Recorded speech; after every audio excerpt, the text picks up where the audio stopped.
adrenaline got to me, and I was just thinking about trying to find him. A Good Samaritan tries his best to help a family caught in the middle of a tragedy at the shore. A father dies saving his son from drowning in the ocean. The boy survived, but his father once again did not. Good evening, everyone. I'm Yuki Washington. And I'm Jessica Cartalia. The drowning raising some safety concerns or questions about signage down the shore. It happened at the beach at New Jersey Avenue, and that's where Eyewitness News reporter Cleve Bryan joins us live with the story tonight. Cleve? Jessica, like most of the drownings that I've covered over the years, this one happened when the lifeguards were not on duty.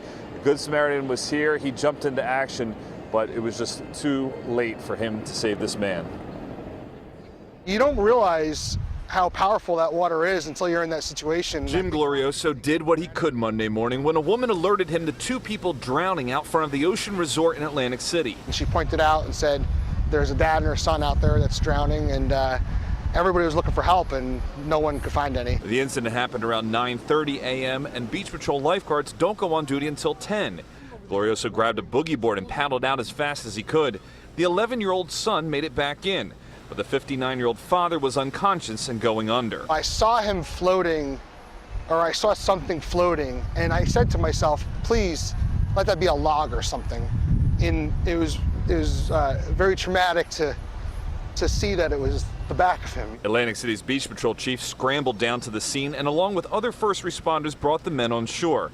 They tried CPR and then rushed the victim to the hospital where he was pronounced dead. I wish I could have done more. Glorioso is upset there aren't warning signs about lifeguard hours on the beach where it happened, and in fact we did not see any.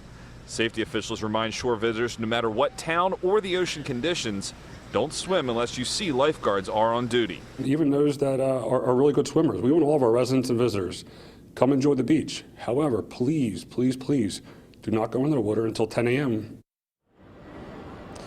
We can see the top of the lifeguard's stand. It does say beach closed and the no swimming signal. That was just pushed down a few minutes ago when the lifeguards left, but there are many entrances where you come on the beach and you don't see any warnings and not much information about lifeguard hours. So again, the message is clear: no matter what town, no matter what beach, always swim near a lifeguard.